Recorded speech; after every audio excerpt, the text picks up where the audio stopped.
Okay, calculus, I pressed pause in the last video and then I wasn't able to get back to it apparently. So we just left off with this. If you find common denominators, you get 2 pi times 243 over 20. And then the 2 over 20 will reduce, giving you 243 pi over 10. And so that's the result of that cylindrical shell. I know that first example maybe threw you for a little bit of a loop, that seemed really challenging. I'm going to do another example for you, and I encourage you, please don't fight this idea. I think in this next example, you're going to really appreciate the simplicity of an example like this. I'm going to look at y equals the square root of x equals 1, and y equals 0, and wrap that around the y-axis. Square root of x equals 1, y equals 0. Hopefully you can see the three things that bound that area.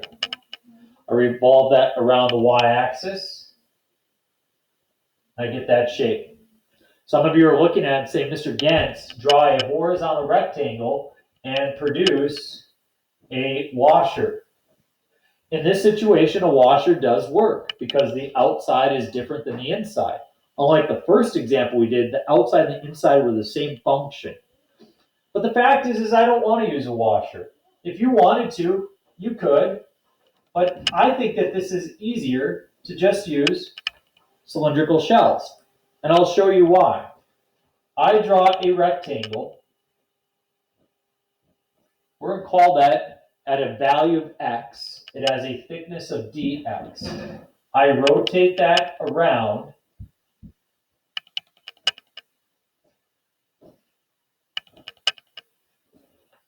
And I get a shell. Again, we could do many more of these and simply, place more and more into each other. I just need to find the volume of one of these shells. If we unravel the shell,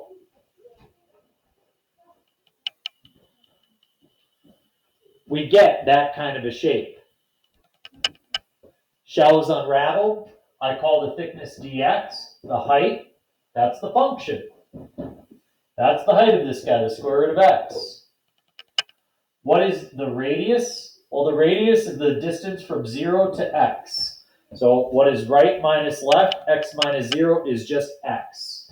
So 2 pi times the radius, or just x. So that means that the volume of one of these things is 2 pi x root of x dx. I don't want one of them. I want an infinite number, so slap on that integral. And we are integrating. If you look at your original area here, it goes from 0 to 1. So 0 to 1. 2 pi times x to the 1 half is x to the 3 halves. What is the antiderivative of x to the 3 halves? It is x to the 5 halves divided by 5 halves, or multiplied by 2/5. I plug in the 1 and I get 2/5 multiplied by 2 pi, or pi over 5. I think that is easier than washers. I really do. And I think that most people, if they looked at it in a very objective manner, would agree that's easier than washers. So sometimes washers are better. Sometimes cylindrical shells don't really work very well, but in that situation, a cylindrical shell is the best choice, even though washers would work. We're going to do one more together, and this time, you guessed it, we're not going to revolve around the y-axis. We're going to revolve around something else, just so you can see the difference. And here's our equation in this scenario. We're going to look at y equals 2x minus x squared, and y equals 0 around x equals 3. So the first question is, do you know what 2x minus x squared looks like? It's a parabola that goes upside down. If you factor out the x, you can tell that it has solutions of 0 and 2.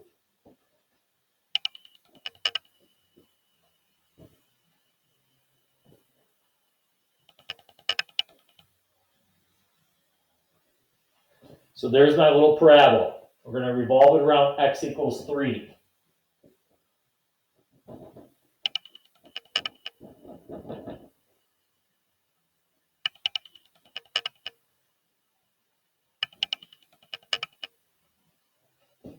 And you're going to get that. Now, you can't do a horizontal rectangle because the inside and outside radius would be the same. This requires that you do use cylindrical shells. I draw an x value. The x value sits between 0 and 2. It has a thickness of dx. I wrap that rectangle around x equals 3 over to this side.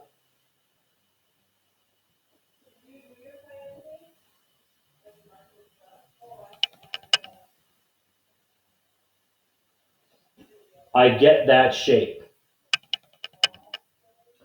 I'm going to take that shape and unravel it.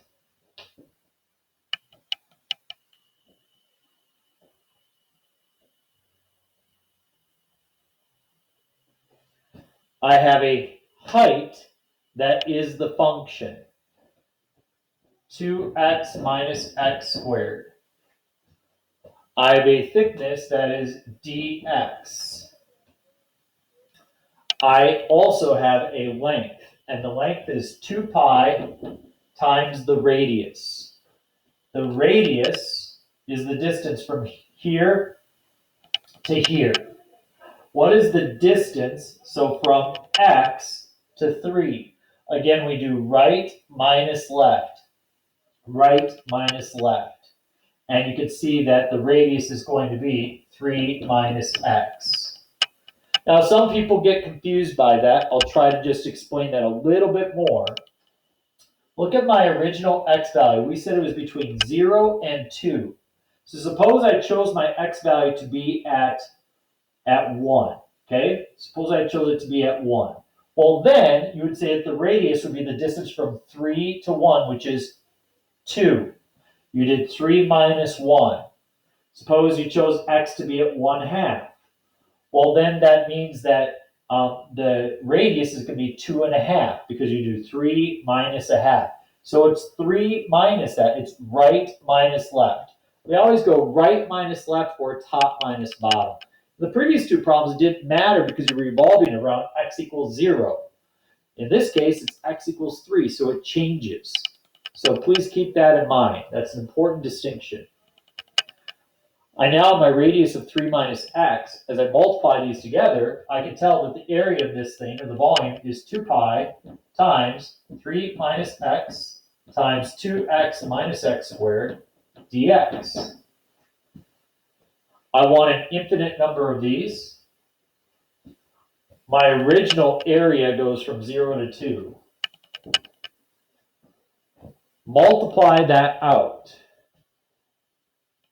Give myself a little space here. We're almost done. 2 pi times the integral from 0 to 2 of 3 times negative x squared is negative 3x squared. 3 times 2x is 6x. Negative x times 2x is negative 2x squared. And negative x times negative x squared is positive x cubed dx. So that is the same as 2 pi times the integral from 0 to 2 of, we have x cubed minus 5x squared plus 6x dx. I will find the antiderivative. I will plug in and solve.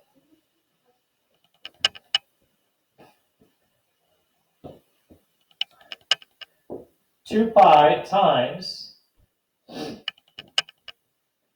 x to the 4th over 4 minus 5x to the third over 3 plus 6x squared over 2, or 3x squared. Evaluated at 2 and 0.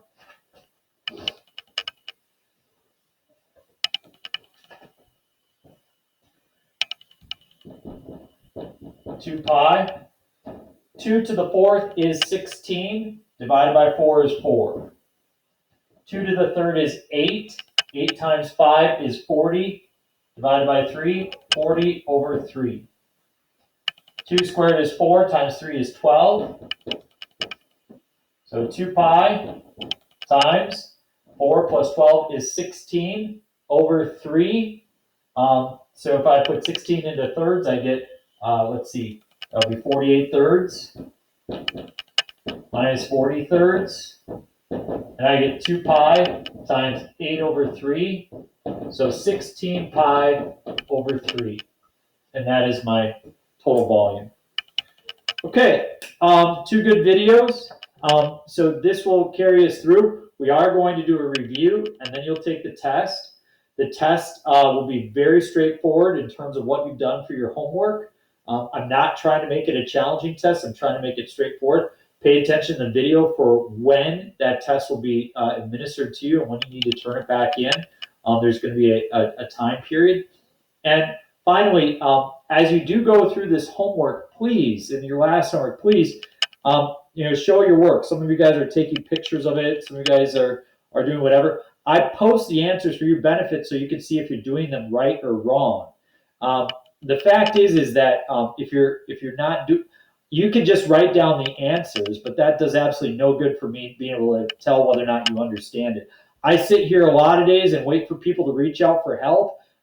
Usually it's about the same 3 or 4 people, and all my classes are asking for help. Please reach out for help. Let's go over it together. Just remember that for the sake of Albert Lee, this is a pass-fail grade, but I am going to need to give you a grade for Riverland. Okay, I have to give you a grade, and you have 3 other quarters I get to base that on, but I have to use 4th quarter, and so I will be using your tests and your homework as a way to see what grade do I feel like you really deserve. It's not as concrete as it was when we were together. I have to look at the work you've demonstrated. So please, I'm not trying to give you a lot of problems to do during the course of a week. Please make sure that you pay close attention, do good work for the few problems I give you, and submit that in a way that I can see your work and be able to, validate your level of understanding. And again, if there's something you don't understand, please reach out to me right away. Let's set up a video. Let's talk back and forth. This isn't easy stuff. This is not stuff where people like to just do it on their own. But this is calculus. This will prepare you for calculus too. It'll be good. And once you get through this test, I think the next stuff you're going to find to be, a little bit less taxing, a little bit less rigorous. So anyway, good to see you guys. Enjoy the weather. Have a good one. Later.